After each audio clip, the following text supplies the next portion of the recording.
everyone, and welcome once again to When We Were Kids, a Time Capsule Toys podcast. Doing something a little bit different today, as I've been in the trend of trying to change things up a bit and kind of keep you wondering what's going to be happening next, what we'll be talking about, stuff like that. So this time around, I'm going to be answering some viewer questions about nostalgia, childhood, all that type of stuff. But first, let me plug Toyhio. Returns October 12th. We have Wardlow. Danhausen returns for his anniversary show with us. And then we are also being joined by Harley Cameron from AEW. Got a couple other people in the works, so we're going to see how that works out. But tickets are on sale now. You can get them on Eventbrite. And we are also introducing this thing called Super Early Bird. We get at 8:30 in the morning, basically when vendors are still setting up. Those are extremely limited, and about like half the tickets are now sold out. Regular Early Bird, if you buy your tickets in advance now, you get in at 9:30 a.m. Only if you buy your tickets in advance. Admission can always be paid at the door, as always. So, with that being said, let's get started. Growing up, Transformers was a huge deal for a lot of people. And a lot of people don't know that before Transformers, there were GoBots. They were made by Tonka. The transformations were fairly simple, stuff like that. So our first question is from Charlie. He said, who is the coolest GoBot and why is it Crane Brain? Well, honestly, I don't think there is any cool GoBot. Crane Brain, we recently discovered, was a GoBot that was a crane, and the crane part was in his crotch. So if you can Google him, you can find a picture of him standing there with his crane actually coming out of his crotch, which back then, like sexual innuendos were a whole thing for cartoons. And toy lines, like Masters of the Universe did it, and clearly, obviously, GoBots did it. But no, there is no cool GoBots. I can't even name a GoBot other than Leader 1, which was a jet. And there was Cykill, that was a motorcycle. The Cykill's always missing his motor and his like front wheel, so... another question we have is, if you could have your own figure, which toy line would you want it to be designed after? That's a very good question. If I had to have my own figure, well, if you go back through and find, there's a Jurassic Park line that my buddy Bo always says is the Rick action figure. There's a guy with a backwards hat, some stubble, and a vest. He has dark eyebrows. He almost looks like me, except for I don't wear a vest without a shirt anywhere. If I had to have my own figure for any toy line, I want to say, this could come back later on in this episode also, would be Bill and Ted, because I was a huge like punk and grunge kid, and Bill and Ted had that look that I loved growing up. So if I had my own figure, it had to be from Bill and Ted. And that would probably be the only line I could really think of right off the top of my head that I would want my personal figure to be a part of. Joe asks, what was one toy line from your childhood that you're surprised is still around? What's another line you're surprised is no longer around? From my childhood, there's like two that stick out instantly. Actually, yeah, we'll say two. Joe, the first one would be Masters of the Universe, because for years there was nothing Masters of the Universe on store shelves, and now it's just like back full force. They're doing everything. They're doing turtle crossovers. They're doing they had the Netflix series. They had Revelation. They're doing the retro stuff. So from my childhood and them basically redoing Masters of the Universe kind of still shocks me. The fact that it's come back so diehard. It's like not even funny. Another one would probably be Ninja Turtles because Ninja Turtles, they just keep changing the way they look. So it just goes from that, and they keep re-releasing like the vintage style stuff. So those two kind of shocked me that they're still around and still as popular as they are. A toy line that I'm surprised is no longer around. We always kind of give hints and not hints, but talk loosely about other toy lines that we were shocked that no longer exist and stuff like that. One that really sticks out in my head, which we actually just bought one in at the shop right before I got here, was My Pet Monster. I'm shocked that that line ended because they did My Pet Monster, which was like a standalone thing. They ended up having a cartoon that went with it. So, like, overseas, they got Beaster, which was the bad guy. The bad monster, I should say. Over here in the United States, we did not get Beaster. We got the My Pet Monster pets. They're like little hand puppets. They all came with their own handcuffs, too. But there was a ton of stuff from My Pet Monster that was supposed to come out that never did, that a lot of people don't know never came out. We were supposed to get a My Pet Monster human. Like I said, we never got Beaster. Beaster went directly overseas. We were supposed to get this little, I think it was a 57 Chevy. Like a My Pet Monster and a 57 Chevy. They ended up changing it, I believe, to a Corvette. But there's a bunch of other My Pet Monster stuff that never came out.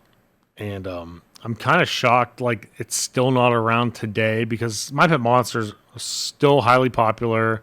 Like I said, they have My Football Monster, which overseas, once again, My Football Monster was actually soccer themed. Ours was actual football themed. So, I mean, the My Pet Monster world was like, to me, a huge deal. Never had one growing up. I asked for like every Christmas, every birthday. Never got it. I ended up getting my Pet Monster right when I first started selling toys full time. I got a tip about a guy on Instagram who was selling his childhood collection. Contacted him, talked to him on the phone. We drove up to Brooklyn, New York, and bought the guy's childhood. We're talking Dino Riders,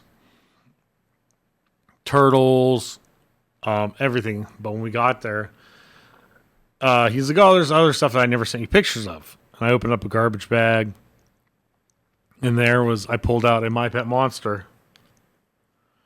And I was like, oh, holy crap. Like, I couldn't believe it.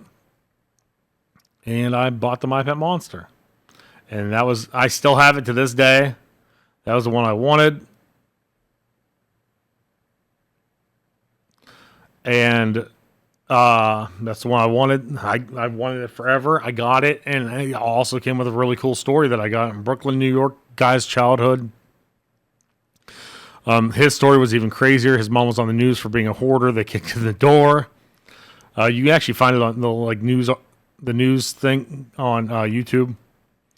So then him and his dad had to transfer the stuff from rooftop to rooftop because he lived in the building right next door to his mother because she was going to get evicted for being a hoarder. So they had to move the stuff from rooftop to rooftop so they did not bring it through the street so people didn't know what they were taking into their house. So that's just one of the many crazy toy stories I have. But back to being My Pet Monster. My Pet Monster is a line that I honestly am kind of shocked it went away because it still holds like a huge nostalgia factor for me of something I wanted as a kid. And one of my grails is still to try to find one brand new in the box. I've seen them, but I've never pulled the trigger, and one of these days I probably will. Next up would be, let's see here, Favorite no longer in business that you bought your toys as a child. Ed Lemur actually commented to this comment. That question was from my buddy Scott. Ed said his was Children's Palace or the little toy store that was in the Liberty Plaza. So if anyone knows what the little toy store in the Liberty Plaza was, please comment and let us know. Because I don't know. I have a couple. I grew up in Cortland. Whenever I had birthday money, my mom would never bring me to an actual, like, bigger store usually. I would have to go to Hopkins Pharmacy. Which Hopkins Pharmacy was just our hometown pharmacy. And they never had, like, G.I. Joes, Masters of the Universe, stuff like that. They had Food Fighters. They had Troll Dolls. All type of stuff like that. That's pretty much one place I really miss. Because that's where I would get that's where I got my germs from. If you guys don't remember germs, I talked about them before. But that's the place I'd go to get my little weird oddball stuff. Another shop or another retail business I missed growing up would be probably Hills, because their tagline was always "Hills is where the toys are."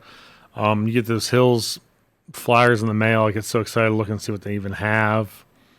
Like I said, I grew up in Cortland, so the closest Hills to us was in Champion. The building's still there, actually. It's a Big Lots now. And then I never got to go to Children's Palace. And that's part of the reason why that's our logo here, is because that always stuck out in my head. Because I always wanted to go where Peter Panda was, and my parents wouldn't bring me there. So, we never went to Toys R Us as a kid either. I was always told they were too expensive and stuff like that. So, I say the main ones I miss are Hopkins Pharmacy and probably Hills. KB, I'd only go to whenever I was at the mall, but usually if we were at the mall, it was just for school clothes. So,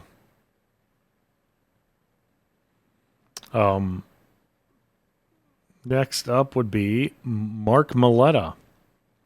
Do you feel that sellers should tell customers if what they are buying is incomplete or broken? Yes. That is like the most obvious yes ever. In our shop, we put notes on everything. If it's opened and it's complete, we'll put a C with a circle around it so we know. If it's missing instructions, we were missing instructions, stuff like that. Like we have a mask vehicle set in our shop that says it's complete, but the tab for the windshield's broken. We do stuff like that all the time. I know other stores do that. If you don't do that, then if you're trying to make a name for yourself and you don't do it, you're just going to make a bad name for yourself. That's just it. Your customers rely on trust, and that's how you build a customer base, is trust. So if they don't have the trust, then they don't have nothing. So if you're looking to get into business, you got to be as truthful as humanly possible. Be upfront with people, stuff like that. You can't be lying about parts and pieces and stuff like that. And also ripping off your customers too is a big thing with me. It irks me so bad. To where, like, we've had people come in from other shops and other places like that saying, like, "Oh, what would you give me for this?" And I'd be like, "Yeah, $100 or whatever." And they go, "Oh, really? The last place I went to offered me $35." It's like, okay, well, they give you a breakdown or anything? They're like, no. I'm like, okay, well, I'm telling you, like right now, I'm paying you this for this, this for this, this for this. That's just like how it goes. So, but yeah, you gotta be honest with your customers. If you plan on making a name for yourself and stuff like that, you have to be honest. Because if you're not honest, then who wants to deal with a liar? Nobody. So, who's the best Spice Girl and why is it Baby? Josh Hartman, you are wrong. It was not Baby. It will never be Baby. It will always be Posh. Hands down. I have nothing else to say about that question other than it will always be Posh. Stacy, my good buddy Stacy says, the 80s had a bunch of R-rated toy lines. What recent R-rated movies deserves a full-blown kids toy line?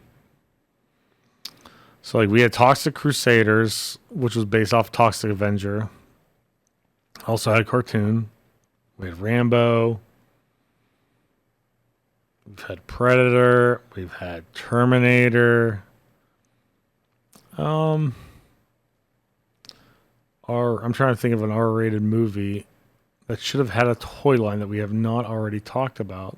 Like, they made a game for Cliffhanger, so I don't know if... I think Cliffhanger is probably rated R, which kind of shocked me they made a game for it, which we talked about before. I'm shocked they also didn't make toys for it, and it would have been a really strange cartoon series. It's not... I don't believe it's R-rated. It is one of my favorite movies of all time, but I am shocked that... We'll say this one. Big Trouble in Little China. Big Trouble in Little China had... You had Jack Burton... You had, like, Lassie from Porky's. I forget her name. You have Lopan. You got the Pork Chop Express. You have all this stuff to make a great toy line. But we never got a toy line for Big Trouble in Little China. Like I said, I think it's PG-13, but still. We should have had a toy line for that. We talked about we talked about how The Thing should have had a toy line. Lost Boys should have had a toy line.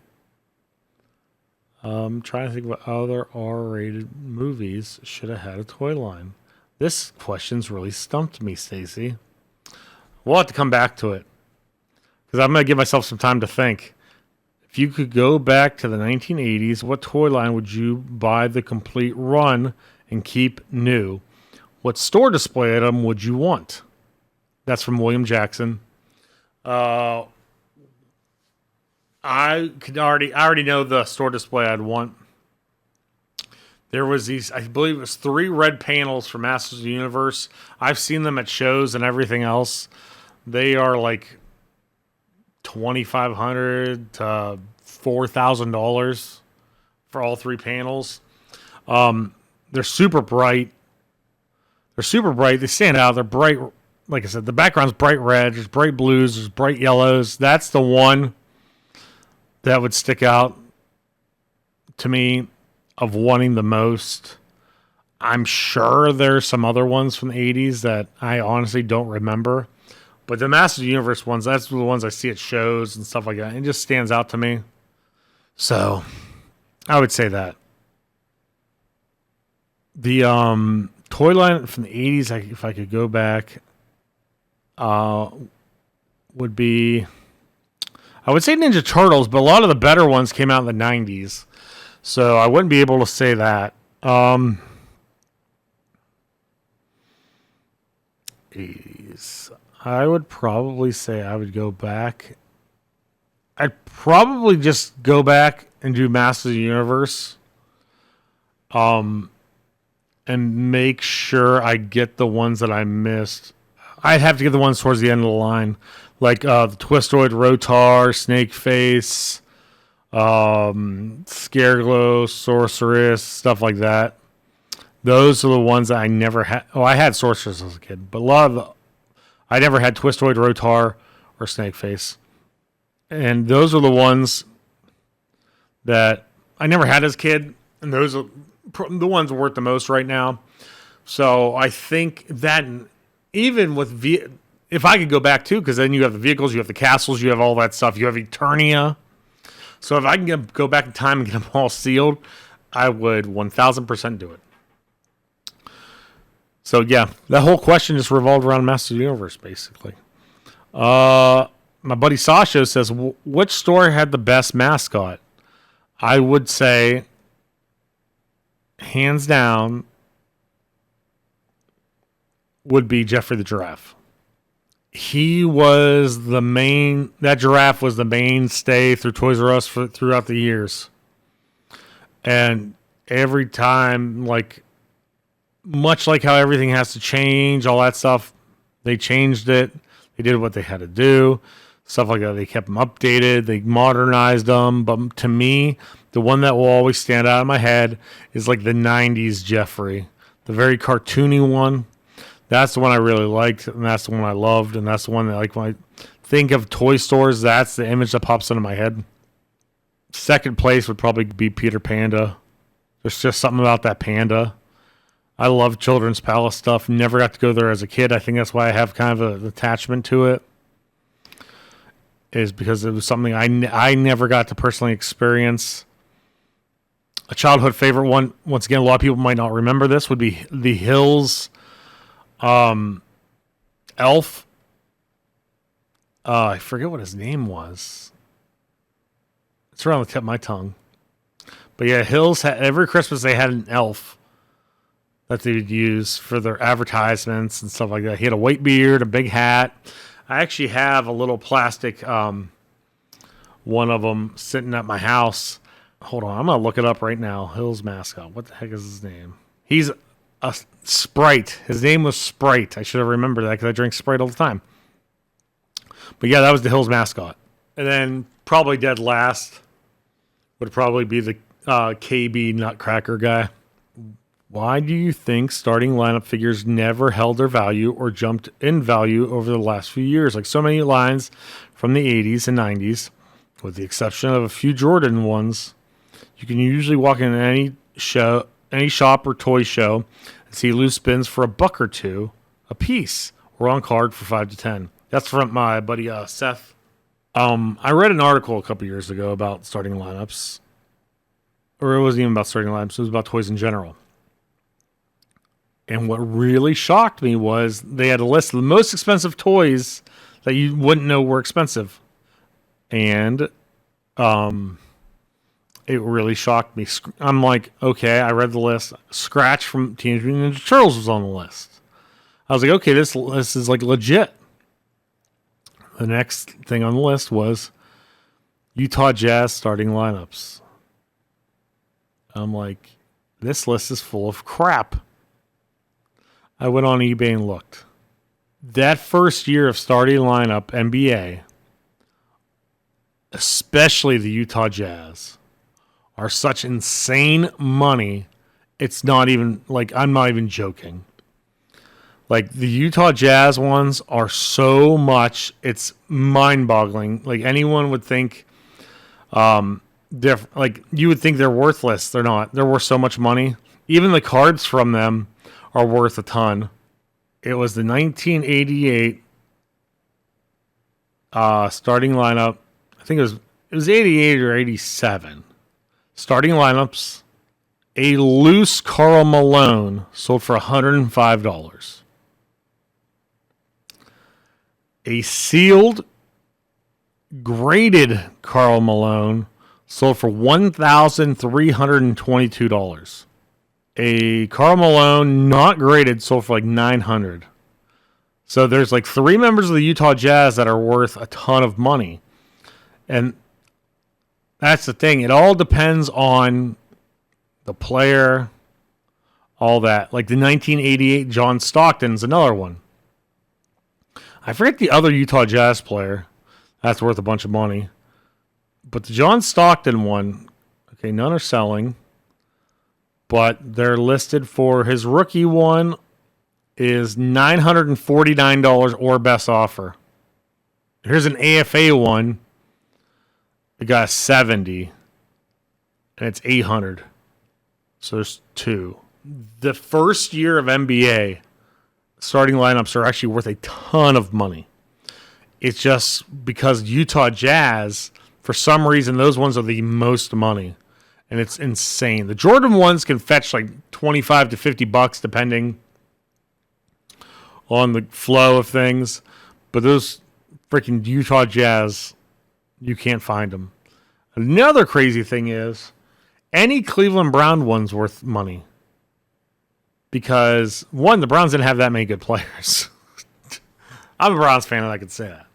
But, like, the Bob Golick is worth like $30, $40, I believe.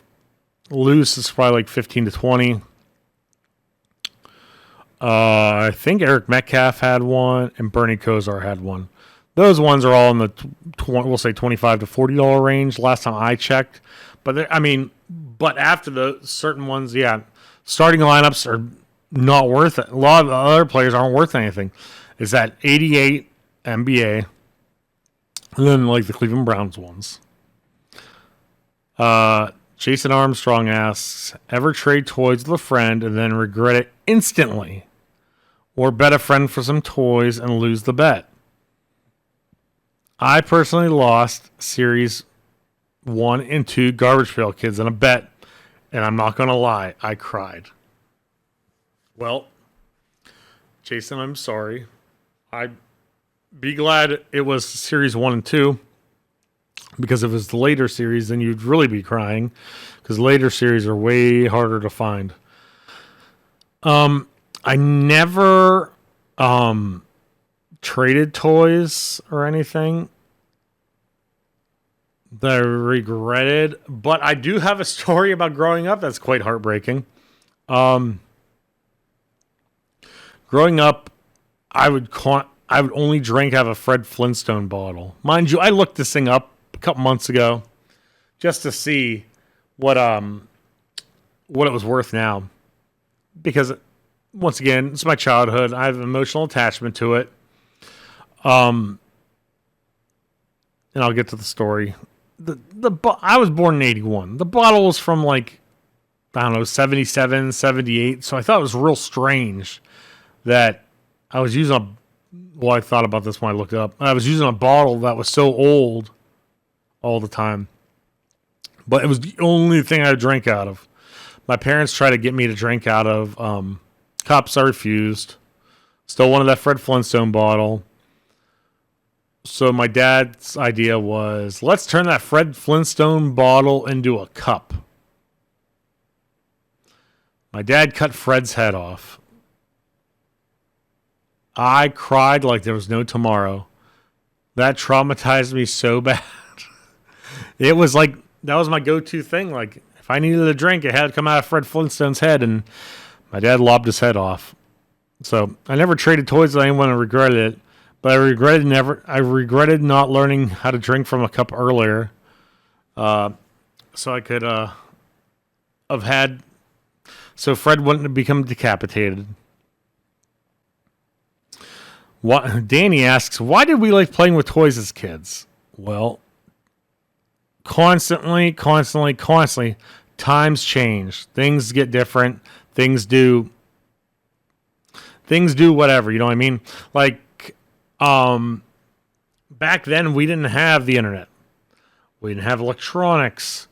We had TV, but we only had Saturday morning cartoons. Or if you had VHS tapes, then you could watch them like all the time. But back then, again, VCRs were expensive. So we didn't have a whole lot of options. And back then, there was way more toy lines out than there is now. There's toy lines out now that they're like fads. Back then, these toy lines weren't fads. There was so many lines that came out to where it helped us use our imagination, to where you could get a figure from like Infaceables and have it fight in humanoid. You know what I mean? So like back then we had no choice but to use our imagination. And that's why we like to play with toys so much. And that's why so many of us probably are selling toys right now, is because times were easier back then for kids. We didn't have the internet and stuff like that. Now kids have the internet, and it just causes a lot of problems. Like, there's a lot of online bullying, stuff like that. Like, X is just a freaking cesspool of negativity and all that stuff. So, like, kids just get born into the technology pretty much. I mean, my kids still play with wrestlers. Every day they're having matches. Someone's winning a belt or whatever. They still get really into, like, vintage toys, which I love. It's all about how you raise your kids, I guess. I mean, you can't, technology is just always going to be there. So it's kind of, I doubt anytime soon we're going to be going back to what it was like when we were kids. We're not going to be growing. Our kids aren't going to be growing up with flowered couches, puke green carpeting, and big wooden TVs sitting on the floor. Mike Buck asks, what line has suddenly increased in popularity with no rhyme or reason recently? Popularity-wise, I really can't think of any, but I can think of ones that I'm shocked have skyrocketed in price the way they have. And one of those lines would be Centurions. Centurions used to be not that expensive. Now, literally, to get any Centurion is going to cost you like a complete one, just loose. It's going to be like over $100 to get any of the Centurions complete. Over $100 easily. A couple years ago, you'd be able to get it like $30, $40, not anymore. Then there's certain things that came out from Centurions that are like stupid money, and we're talking loose, like vehicles that cost you $1,000 and stuff like that. That's like the main one that stuck out in my head. Would be Centurions that have just like the popularity is not there. It's just the scarcity, I guess. And another one that just popped in my head would probably be Muscle Mutts. Muscle Mutts were basically just giant dogs that were like street sharks, and then they did cat versions. The cat versions I never saw in my life, but those have gotten. Had a set of them years ago. Sold them for like the set of 4. I think we sold them for like $1,000 or something. And now Muscle Mutts are like the cheapest complete Muscle Mutt is like $1,000 by itself, which is just bananas to me. What musical act from your past do you wish they made a Saturday morning cartoon and an inevitable toy line of? No joke, Jake, when I read this question, one thing popped into my mind, and it all revolves around one of my favorite shows growing up, and I continue to watch it when it's on Logo TV. Like every 3 days, I'll do like 2 full days of it, and I'll watch it nonstop. Anthrax. And I say Anthrax because of the episode of Married with Children. If there was an Anthrax cartoon, it would have been like crazy, and it would have been fun and like ridiculous. And I'm sure they would have used their like guitars, like they'd strum their guitars or whatever, and like laser beams would shoot out or whatever. Another one that just popped in my head also, which would have been in the vein of, which honestly, if someone does this, it would be cool, but it'd be in the vein of like Toxic Crusaders and stuff like that. I would say would be Gwar.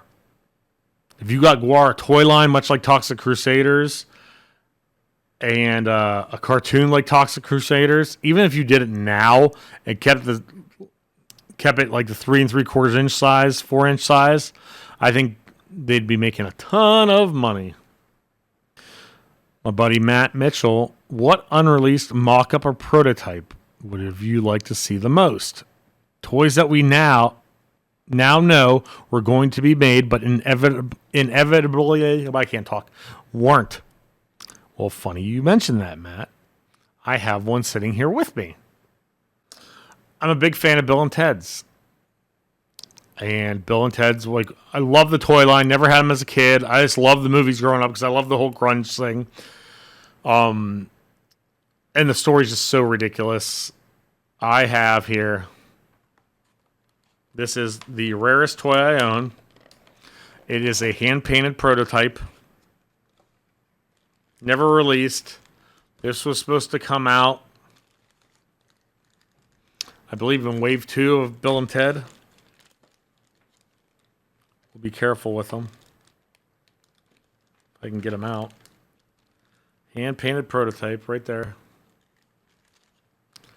That is Napoleon. Lay him down here. I have Napoleon. Like I said, this is hand-painted prototype. You got all the way to this stage. and then they canceled the line. So this would have been definitely one of the figures I'd wanted to come out. It said hand painted. There's his drumsticks that are swords. His drum set. This toy line would have been like this figure would have been awesome to come out. Unfortunately, didn't. I paid a lot of money for it. Because it's one of these things that it's a prototype for a figure that never got released. Don't know how many are in existence, but more than likely probably less than 5. I wish they would have did this line. I wish they would have did a Napoleon. Gave us a couple other figures, vehicles, maybe even a staged playset would have been cool. Which I don't know if they ever were in the market of doing a staged playset or anything like that, but they came out with the little 2-pack, but those things would have been cool if we could have had those at some point in time. Clifton, who's on the show previously, asked, a toy line your mom or dad, parents or grandparents, kept buying you, and you didn't have the heart to tell them you hated it. And my buddy Scott, a.k.a. Dio, said, GoBots. Never had GoBots as a kid. My parents really didn't keep buying me anything I didn't like. They wouldn't buy me the more expensive items that I wanted, I should say. There was a lot of toy lines I wanted as a kid that I just never got. Basically, a lot of my stuff had to revolve around Masters of the Universe growing up. Because I think it was the most easily accessible. But I had the heart to tell them, oh man, I really hoped I got that whatever it was. Oh man, I really hope that I got that rock tumbler that I never got. And looking back on it now, I wonder why I ever wanted a rock tumbler. But there's a bunch of toy lines as a kid I wanted and I just never got. I wanted Street Sharks, asked for them, never got them. Extreme Dinosaurs, asked for them, never got them. But when Turtles came out, everything I had to have revolved around Turtles. That's how they did things. They didn't like to stray from the path of the gift giving. I was the one allowed to stray from the path for the gift giving because I was personally using my birthday money, Christmas money to buy that weird stuff that I wanted that they wouldn't buy me. Best horror film of all time. A scene from any horror movie that surprised you, as in you did not see it coming. Mark asked. Mark, from our last episode. My favorite horror movie of all time, which probably shocked a lot of people growing up. I was a huge fan of Friday the 13th. Still am. Friday the 13th Part 6. Favorite horror movie of all time. Second favorite horror movie of all time would be Texas Chainsaw Massacre 2 because it shows you the loving, caring side of Leatherface. And the Chop Top is one of the greatest characters ever made for a horror movie. A scene from any horror movie that surprised you, as in you didn't see coming. As a kid, the stuff I used to watch, none of it really surprised me. But as an adult, I will say that the ending of High Tension shocked the living shit out of me. If you have never watched High Tension, I suggest you do it. It came out the same year as Saw. And Saw's ending was crazy as hell. High Tension's ending, equally as insane. Plus, that movie is that movie's so intense, it's not even funny. But I'll say that for most shocking horror scene that I can remember would probably be High Tension. Me being an adult, I think I was probably mid-20s when that came out. All right. Rated R movie deserves a full-blown kids toy line. One just popped in my head, going back to Demolition Man. Kind of shocked they didn't do a Blade one, a Blade toy line. They did one with it only had 3 figures in it or something like that. But it wasn't really for kids to play with. It was more for adults. Kind of shocked they didn't do Blade. But Blade was later on in the 80s. Stallone. I'm shocked they didn't do Rocky. Anything. I don't even know what Rocky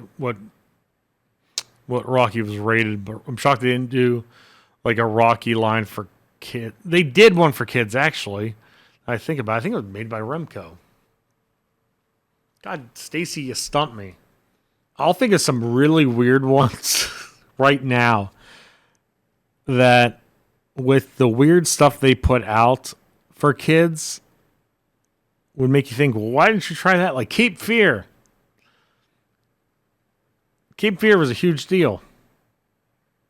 Shocked they didn't have toys for that, which would have made 0 sense, but Die Hard. Die Hard could have had a toy line. Tango and Cash. I think we talked about Tango and Cash before. Blade Runner. The Running Man. The Running Man you could have had a lot of stuff for. I know there's tons I'm missing. If you're watching and you like this, comment below on what 80s movies you thought should have had toy lines. The one question I don't think anyone asked me, which I thought someone did. Cartoons that should have had toy lines that didn't. The one, I thought about this last night. I'm like, because I thought someone was going to ask me, and clearly not. But Denver the Last Dinosaur. It ran for 3 seasons. They only put out a plush of it. Then years later, they put out a statue or something like that. Denver the Last Dinosaur had probably the catchiest theme song for a cartoon. How do you not have a toy line for that? Tiny Toon Adventures. The only toys they really released for that were McDonald's toys. Once again, shocking to me that never had its own toy line.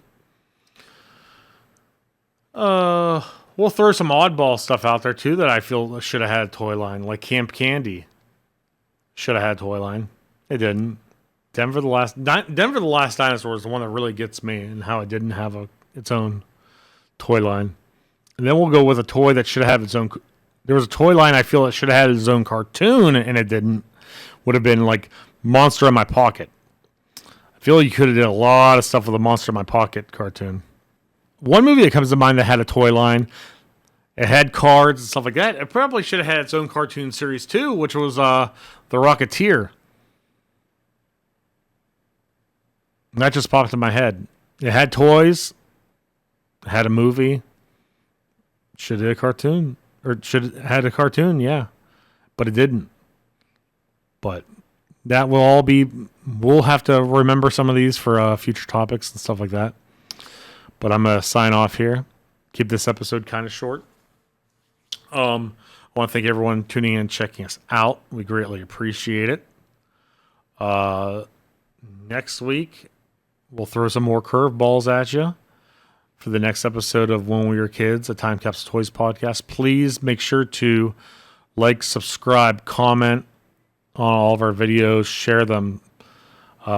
Let us know what you think should have had a toy line, what should have had a cartoon, your favorite shop growing up as a kid.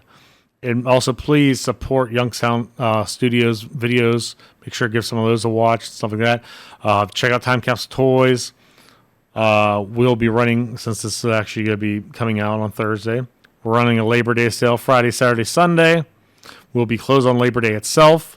So come on out to our sale at the shop. Toy Hat tickets are now on sale. You can get them now on Eventbrite.